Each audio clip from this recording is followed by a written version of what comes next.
Today, I will show you how to properly access and deaccess an implanted port. Accessing supplies. You will need a central line dressing kit, sterile gloves, Huber needle, needleless IV connector, sterile cup, saline, and a sterile empty syringe. First, you always want to make sure that you have enough room to open up all of your supplies. Your patient's bedside table works very well for this.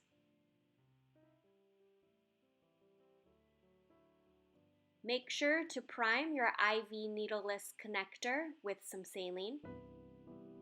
Next, you will open up your sterile central line dressing kit to the first section. You can pull out the masks, put one on yourself as well as your patient to help protect the port site and keep this sterile. Prime and prep as much as you possibly can before applying your sterile gloves.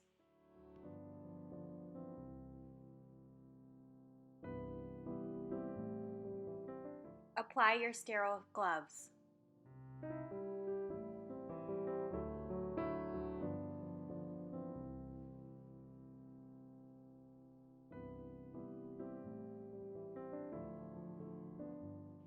Cleanse your port access center.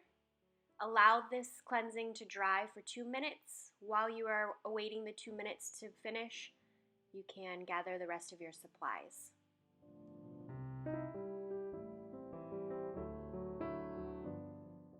Prime your Huber needle with saline.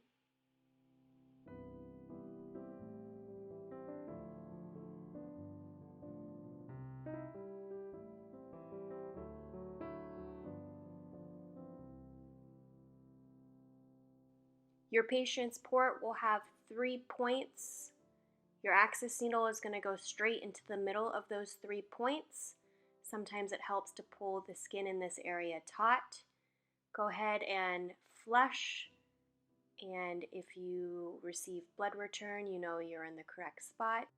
Finish by dressing your central line.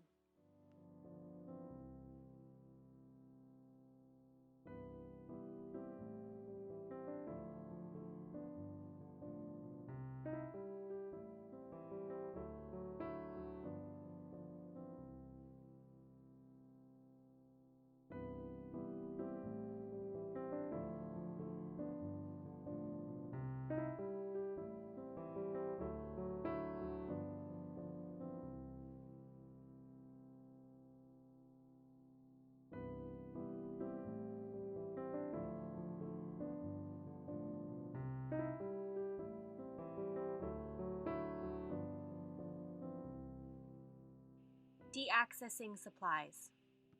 You will need a saline flush, a heparin flush, and dressing materials. To save a little time, I've already taken off the dressing here. That normally happens after these steps. First, you should always flush your patient's port line with a nice saline flush. Next, you will flush with about 2 to 4 mL of heparin to prevent clotting for future use.